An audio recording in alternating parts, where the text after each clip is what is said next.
지금 야당의 국민의힘의 윤석열 후보는 뭐라고 얘기하냐면 다 뜯어 고치겠다. 규제를 다 뜯어 고치겠다라고 이야기하고 있어서 예. 이재명 후보가 돼도 이렇게 중과세 뭐 지금은 이미 사탕은 던져주겠죠. 12월 네. 달에 해줬는데 윤석열 후보는 다 풀어줘. 예. 그럼 또 굳이 지금 팔 필요가 있나? 다른 혜택이 또 나오나? 아. 장기보유 특별공제 혜택도 더 주나? 뭐 여러 가지 또 고민에 빠질 수는 있어요. 그래서 다주택자 물량을 던질래다가 또 잡는다고요. 그렇죠. 이게 예. 대선이 없으면 네. 선택의 카드가 없잖아. 우리가 사탕이 2개 있으면 고민에 빠지는데 하나 있으면 선택의 여지가 네, 없잖아. 바로 빨리 없죠. 잡아야 네. 되는데 누가 먼저 잡을까? 내가 먼저 잡아야 되는데 사탕이 몇 개 있단 말이에요. 선택지가 여러 개 있으면 이게 딜레마에 빠지게 되는데 윤석열 후보가 이걸 딱 보고 뭐라고 하겠어요. 네. 나는 더 달콤한 걸 던져야겠다라고 또 다른 카드를 내미는 순간 또 고민에 빠지죠. 103.5 FM 돈을 이해하는 시간 정철진의 목돈연구소. 언제쯤 내 집 마련에 성공할까? 지금일까? 아니면 기다릴까? 부동산에 대한 이슈와 궁금증을 나눠봅니다. 김인만의 이만저만 부동산. 네, 부동산 경제연구소 김인만 소장 스튜디오에 나와 계십니다. 안녕하십니까? 안녕하세요. 네, 최근에 많이 바쁘신 거를 제가 네. 알고 있습니다. 네네. 지금 신문에, TV에 또 SNS, 유튜브 등등에서 지금 엄청난 활약을 보이고 있는데, 네. 이걸 자연스럽게 먼저 가볼까요? 아니면 시세 전에 전세 시장 얘기를 제가 앞서서 했었는데, 네네.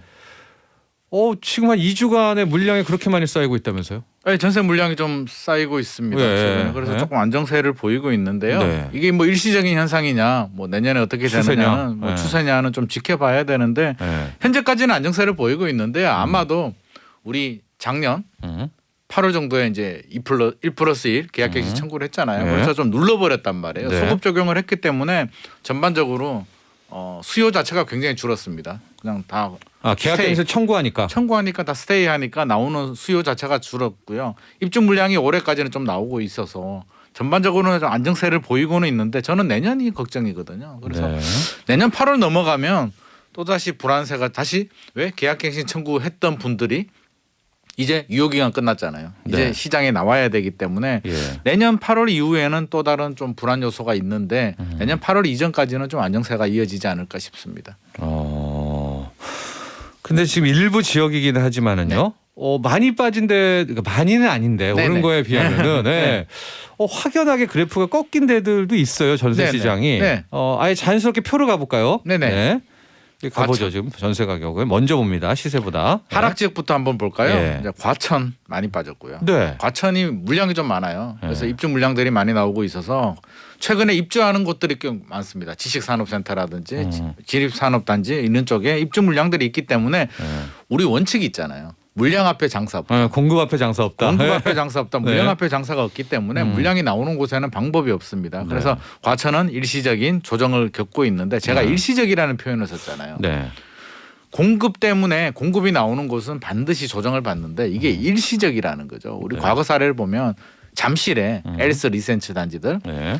한 2008년도였나요? 입주할 때 2만 세대 정도 입주했거든요. 어마어마한 신도시급이 강남에 입주 물량이 나왔는데 1년 정도 네. 고생을 많이 했고요. 헬리오시티가 한 6개월 갔거든요. 네네. 9천 세대. 그렇게 본다면 과천도 저는 한 6개월 정도 보고 있습니다. 그래서 6개월 정도는 안정세가 지속이 될 텐데 내년 상반기 넘어가면 또 다시 물량들이 줄어들면 또 강세라기보다는 강보합세 이렇게 될 것 같고요. 세종시도 좀 약세를 보이네요. 안양하고 안양에도 물량들이 있습니다. 안양하니까 이번 주에부터 많이 이제 물량들 그래서 나온다고 그래서 하더라고요. 물량이 나오는 것들은 네. 어김없이 전세는 이게 하락 약세로 돌아서기 때문에 이거는 네. 일시적인 현상이다 이렇게 보면 될 것 같고요. 상승 지역들은 뭐 물량이 부족한 지역들이기 때문에 뭐 큰 의미는 두지 않아도 될 것 같습니다. 네, 그렇습니다. 이번 주에 좀 특징들은 확실히 전세 시장에서 네.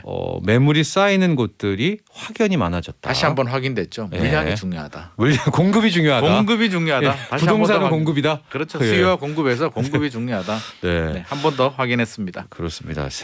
세종은 이미 나왔었고요. 네네. 그 다음에 과천이 나왔다가 네네. 이번 그리고 의왕 네. 그리고 이제 안양까지 이어지고 있는데 네네. 서울도 좀 올라오고는 있다고 하더라고요. 네. 예, 우리 우리 조금씩 중견 나오고는 사장님들이. 있는데 예. 지역별로 편차가 좀 있기 때문에 예. 공급 물량이 나오는 곳들은 이제 약세를 보이는데 또 변수가 서울 같은 경우는 이제 반포 주공 1단지가 이제 이주를 곧 하거든요. 예. 이주 수요들이 나오는데 재건축 재개발 이주 수요들은 멀리 가지 않아요. 그 반경 3km, 5km 범위 내에서 어떻게 움직이기 때문에 주변 지역들 사당이나 관악이나 이런 지역들은 오히려 전세가 또 불안한 요소들이 있습니다. 그렇기 때문에 우리 김인만 소장께서는 지금 나오고 있는 전세 시장의 안정 조짐을 네. 일시적이다. 저는 일시적이라고 보고 있습니다. 네. 알겠습니다. 우리가 아까 전세 시세는 봤는데 매매 시세 못 봤거든요. 매매 네네. 시세도 보고 이야기 이어가죠. 네. 매매 시장 같은 경우도 이제 전반적으로는 관망세가 지속이 되고 있고요. 지역별로 편차가 굉장히 큽니다. 일단 그래프 한번 보시면은요. 역시나 지난주하고 비슷합니다. 마산, 인천, 오산 이렇게 외곽 지역들하고요. 지방 네. 평택, 청주 이런 지역들이 전반적으로 강세를 보이고 있고 하락 지역이 더 늘었습니다. 하락 네. 지역이 점점 늘어나고 있는데 네. 대구도 굉장히 많이 늘어났고요. 서구, 달서구도 포함됐고요. 세종은 지난주에도 약세 지역이었고요. 네, 계속 광양, 있어요, 세종은. 그렇죠. 세종하고 대구는 계속 들어가고 있는데 대구는 숫자가 굉장히 늘어났습니다. 네. 점점 늘어나요. 달성구, 중구, 수성구까지 들어갔고요. 수성구는 대구에서 강남이거든요. 네. 근데도 수성구가 랜드마크. 하락으로 돌아섰다는 거는 서울로 보자면 강남이 하락세로 돌아섰다는 의미와 같은 의미이기 때문에 굉장히 좀 상징성이 크고요. 예. 광명, 서울 수도권에서는 광명이 굉장히 뜨거웠는데 광명, 의왕 이런 지역들이 의왕은 그래프에서는 안 나왔는데 네. 의왕도 최근에 네네네. 좀 하락 조짐을 보이고 있기 때문에 네. 서서히 늘어나고 있다. 이게 좀 굉장히 의미 있는 숫자인 것 같고요. 서울에서는 노노강이라고 하잖아요. 네. 노원구, 도봉구, 네. 강북구도 노도강. 노도강, 노도강도 좀 하락 거래가 좀 늘어나고 있다고 네. 해요. 그래서 이거 외곽부터 좀 징조 조짐이 좀 있고요. 강남은 또 일부 지역은 상승 거래가 좀 있습니다. 그래서 똘똘한 한채 현상이 조금 더 강화되는 거 아니냐 그렇게 해석을 할 수 있을 것 같습니다. 네. 전세 시장, 매매 시장 비슷한 양상입니다. 최근에 우리 네. 1세대 1주택자들 12억으로 늘렸잖아요. 네. 그래서 매물 거래 현황을 좀 체크를 했는데 네. 약간 소폭 0.8% 늘어났더라고요. 그래서 0.8%니까 큰 의미 있는 숫자는 아닌 것 같고요. 정부 네. 기대하는 것보다는 엄청난 매물은 나오지 않고 소폭 45,456건에서 45,111건으로 약간 뭐 소폭 차이가 있는 것 같습니다. 네. 거의 미미하죠. 네, 그거는 미미합니다. 그 수치는. 그래서 뭐 네. 1주택자들이 팔고 큰 선택의 여지가 없으니까요. 그렇습니다. 현재 시장은 주식으로 말하면 네.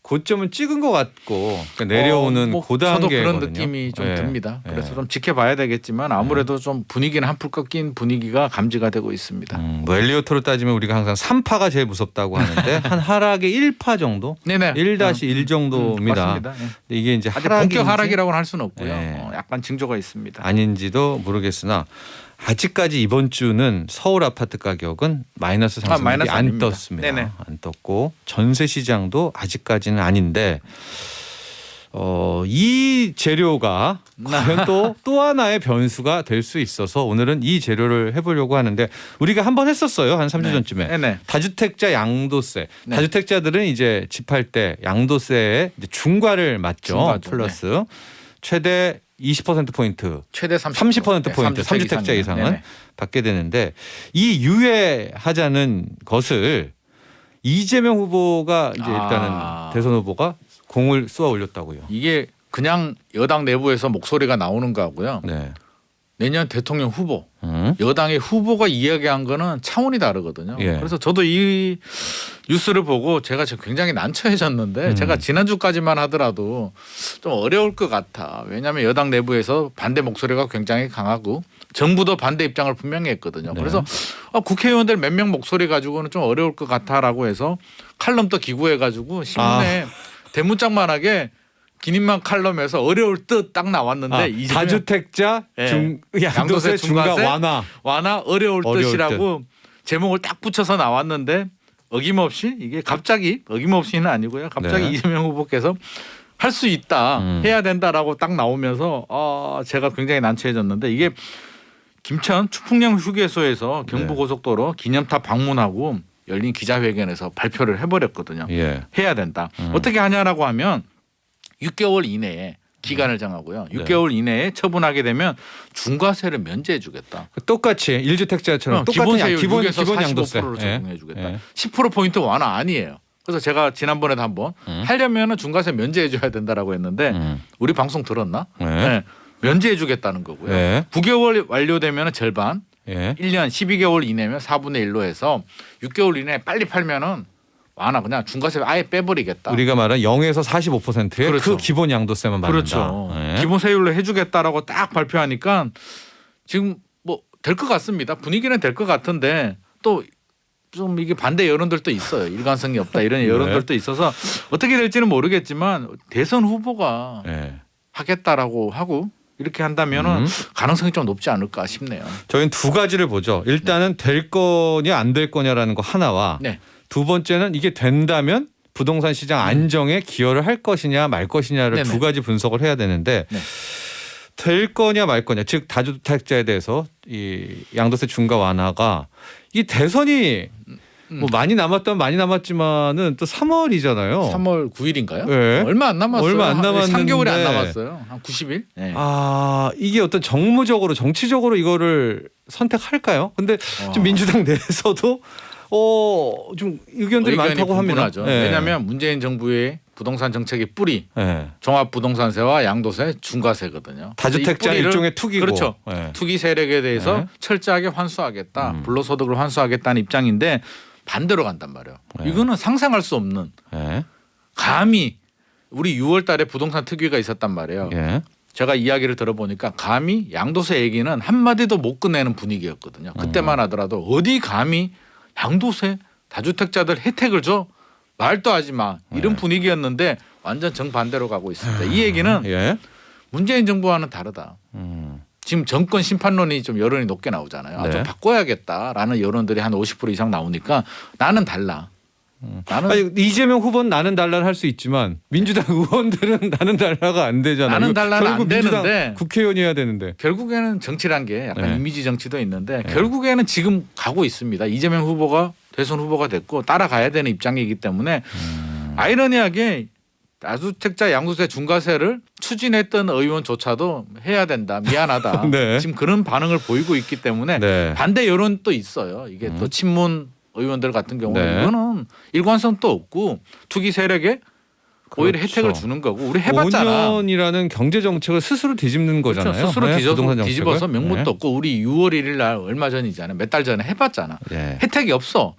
혜택이 없는데 또 하는 거야? 라는 반대 목소리도 여전히 있습니다. 여전히 있음에도 불구하고 이재명 후보가 공을 쏘아 올렸고 네. 3개월 남은 대선을 지금 뭔가 승부수를 던져야 돼요. 지지율이 지금 뭐 크게 변동이 없는 상황이기 때문에 차별화 문재인 정부와 다르다는 걸 강조하기 위해서는 저는 밀어붙일 것 같습니다.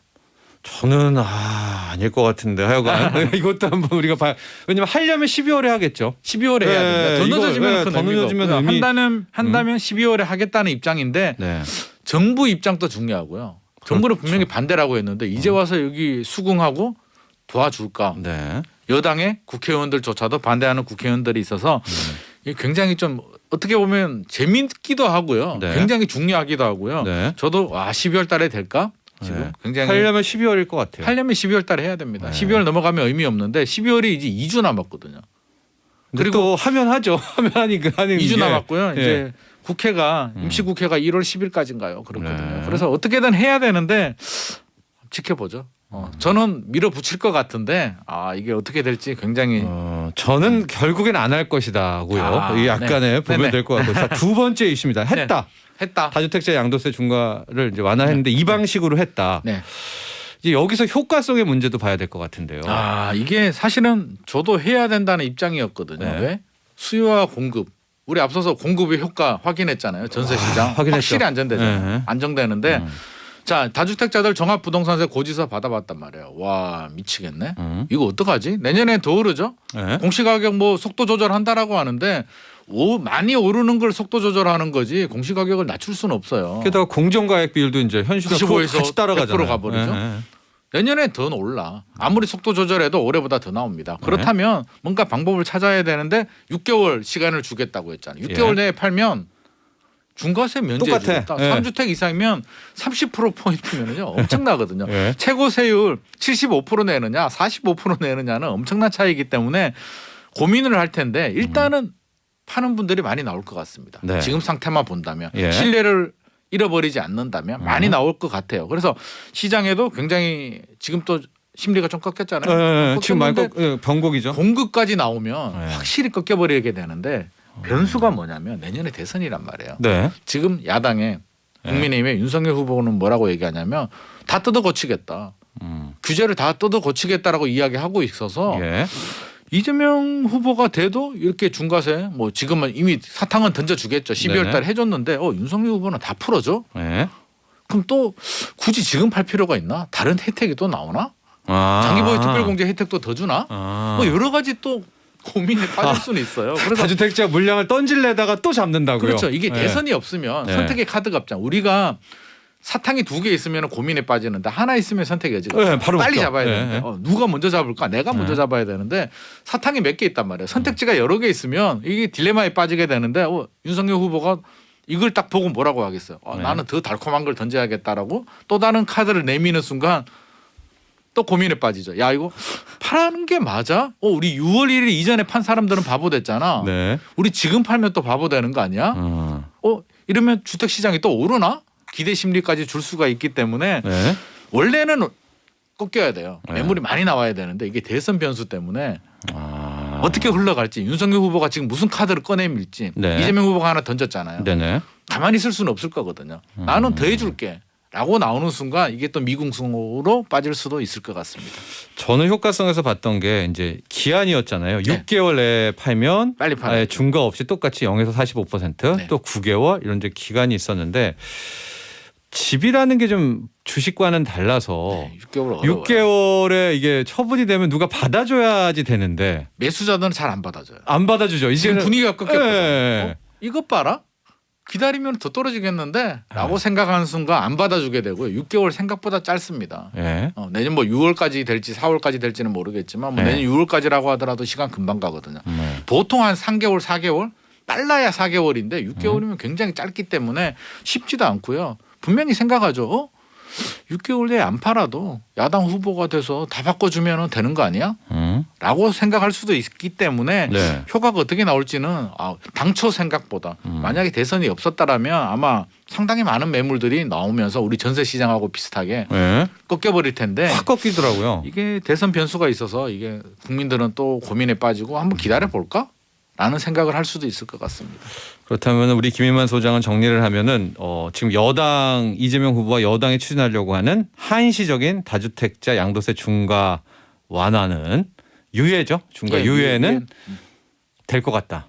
될 것 같다 저는. 그러나 효과성은 모르겠다. 원래는 있어야 되는데 네. 이게 변수가 너무 많아요. 대선 변수가 있기 때문에 대선 변수가 없었더라면 효과는 분명히 나옵니다. 네. 엄청나게 나오는데 대선 변수가 있어서 효과가 상당히 상쇄가 될 것 같습니다.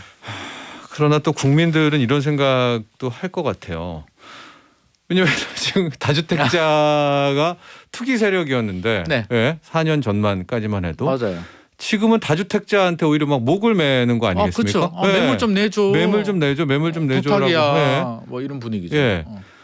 그러면은 정책 일관성이 없어지는 네, 거고요. 완전히 무너지는 거 아닙니까? 가장 중요한 게 명분이 없어집니다. 이게 네. 사실 부동산 특위할 때 네. 올 상반기에 이게 결정이 났어야 돼요. 그때 결정이 나서 종합부동산세 결정 내고 양도세 1세대 1주택자들 12억도 그때 했어야 되고 다주택자들 중과세 완화도 그때 해서 한시적으로 올해 말까지라든지 이렇게 했으면 주택 시장이 더 빠르게 안정이 됐을 수도 있는데 이게 타이밍이 좀 늦어버렸고요. 얼마 네. 전까지도 안 한다고 했다가 지금 대선 3개월 냅두고 하니까 이게 표심 때문에 하는 거 아니야라는 진정성을 또 의심받을 수밖에 없고요. 상대 후보에서도 이거 뭐 당연히 그대로 두고 있을 수는 없죠. 이래서 네. 이게 먹혀. 예. 민심의 변화가 있으면 더 강력한 카드를 나는 이렇게 해줄게 네. 하고 던지기 때문에 효과가 좀 상쇄될 수도 있고요. 제일 억울한 분들은 6월 1일 이전에 판 분들, 판 다주택자죠. 그렇죠. 10% 중과세 안 맞으려고 그래도 중과세 내고 파신 분들은 나는 뭐지?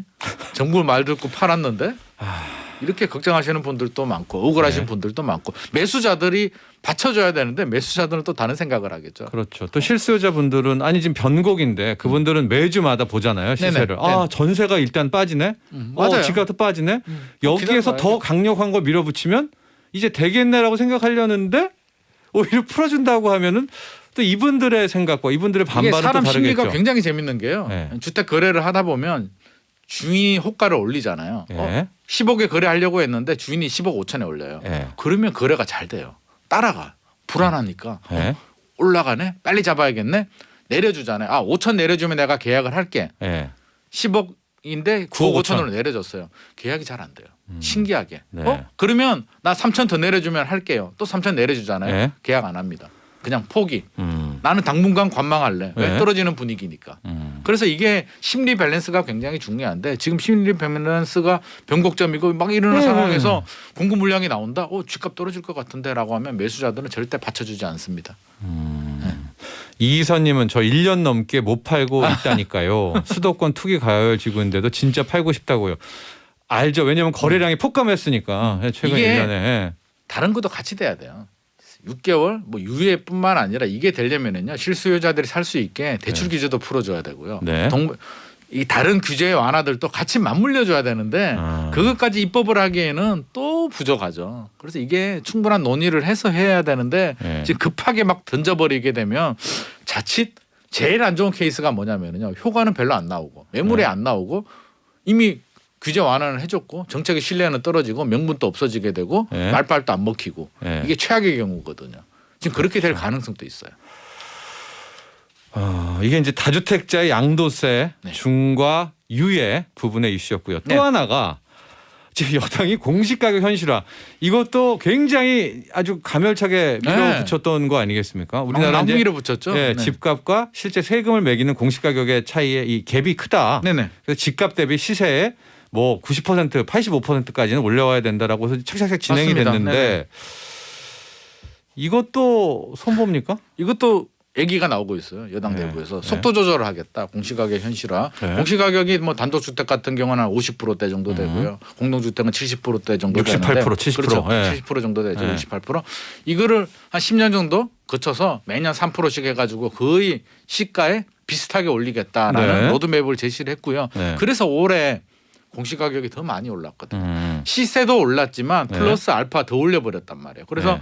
전국 평균이 19.8%였나요? 공시가격 상승률이 그렇게 나왔는데 이걸 속도 조절하겠다는 것이거든요. 아무래도 종합부동산세 고지서가 부담스러웠던 것 같습니다. 예상보다 너무 많이 나왔고요. 네. 2%밖에 안 나왔다라고 이제 해명은 했는데 서울 수도권에서는 2%가 아니거든요. 한 2주택 가지신 분들은 대부분 대상이고요. 네. 집 하나 가지신 분들도 대상 되신 분들이 꽤 많기 때문에 이거 뭔가 좀 해줘야 되는데 그러니까 공시가격 현실화라는 건 결국 종부세 깎아주겠다는 거잖아요. 근데 이게 네, 잘 알아야 또 돼요. 달라요. 이게 네, 깎아지지가 않아. 네. 왜냐하면 네. 공시가격을 내리는 게 아니라 많이 올릴 걸 적게 올리겠다는 거죠. 네. 그러니까 적게 올리는 것도 올리는 거예요. 네. 그리고 아까 앞서서 공정시장 가액 비율도 올라가잖아요. 올라가고 네. 세율도 그대로죠. 중과세율도 그대로예요. 네. 그래서 올라가는데 작년 대비 뭐 한 2천만 원 더 나올 수 있는 거를 한 1천만 원 더 나오게 그건 하겠다. 효과는 있겠네요. 보효과. 네. 근데 작년이 아니죠. 올해도 올해? 부담스러웠잖아요. 네. 내년 되면 올해보다 더 나온다는 거죠. 그래도 더 나온다는 거예요. 그래서 이게 어떤 뉴스만 보기에는 내년에 종부세 좀 적게 나오나라고 생각하시는 분들이 있을 수도 있는데 절대 그렇지가 않다는 거. 그래서 이게 좀 더 부담을 줄여주려면요. 공정시장 가액 비율 저는 이거 한 그럼 80% 모든 게 다 낮춰줘야 돼요. 훼손되죠. 모든 이미 정책이 훼손됐잖아요. 네? 이미 훼손이 됐잖아요. 그러면 문재인 정부의 모든 부동산 정책이 다 훼손되는데 지금 이미 훼손이 시작이 됐잖아요. 사실 다주택자 양도세 중과세는 굉장히 중요한 정책이었거든요. 저는 완화해줘야 된다는 목소리를 냈지만 네. 정책 입장에서는 이거는 뿌리와 같은 정책인데 지금 뿌리를 흔들어 버렸어요. 그러니까 이런 목소리들이 막 나오는 거예요. 그럼 공시가격 현실화도 버리자. 펜시라도 버려야 된다. 네. 그래야 효과 있지 않냐. 뭐 네. 대출 규제도 풀어줘야 되는 거 아니냐. 지금 우리 장풍우님도요. 주택담보대출을 해줘야 집을 사죠. 지금 이렇게 나오는 거죠. 그리고 지금 해왔던 이 금융기관의 대출 규제, 가계부채 대책은 또 뭐가 됩니까? 지금 이것도 모든 게 풀어야. 다 흔들리는 거죠. 그래서 이게 네. 지금 가장 안 좋은 케이스거든요. 이게 충분히 논의를 해서 예. 일관성 있게 발표를 해야 되는데 발표되는 과정도 좀 잘못됐어요. 충분히 논의를 해서 좀 제대로 발표해야 되는데 고속도로 휴게소 가가지고 예. 기자들 간담회 하면서 이거를 갑자기 경부고속도로 뭐 하면서 갑자기 다주택자 양도세 이 중요한 내용을 발표해 버리니까 네. 지금 이런 의견 굉장히 우왕좌왕 그렇습니다. 저희들조차도 우왕좌왕하고 있어서 지금 또 기획재정부 좀 아쉽습니다. 홍남기 경제부총리는 또 어떤 역할인지도 봐야 되겠고요. 그렇죠. 홍남기 네. 부총리는 일단 거부 입장을 밝혔는데 네. 이게 계속 거부 입장인지 네. 아니면 동조를 해줄지도 중요하고요. 정부가 계속 거부하면 또 부담스럽거든요. 네. 근데 아까 우리 장포님도 얘기했지만은 지금 대출 규제가 굉장히 강력합니다. 네네. 또 DSR도 우리가 로드맵대로 다 저도 방송 몇 번이나 했고요. 네. 그거 있는 한 수요자들은 현재 집값을 받을 사람도 또 많지는 않아요. 쉽지 않습니다. 네. 그래 되기도 쉽지 않고요. 이게 또 몇 번 이런 적도 있었어요. 이재명 후보께서 툭 던졌다가 여론이 안 좋거나 잘 안 되면 다음에 하겠다라고 말씀하신 부분도 있어서 또 그렇게 돼버리면 또 더 이상하게 될 수도 있고요. 네. 굉장히 어려운 뜨거운 공을 던져버린 것 같습니다. 일단 우리 실수요자분들, 청취자분들 연내입니다. 아마 연내일 것 같아요. 연내 과연 그렇죠. 다주택자 현재 매겨지고 있는 양도세 중과가 일시적으로 유예가 되는지 안 되는지 확인하는 것부터 시작을 하면 될 것 같아요. 오늘 여기까지 하겠습니다. 감사합니다. 김인만 부동산 경제연구소 소장과 함께했습니다. 나도 부자 되고 싶어서 라디오를 켰어. 정확하고 철저한 정철진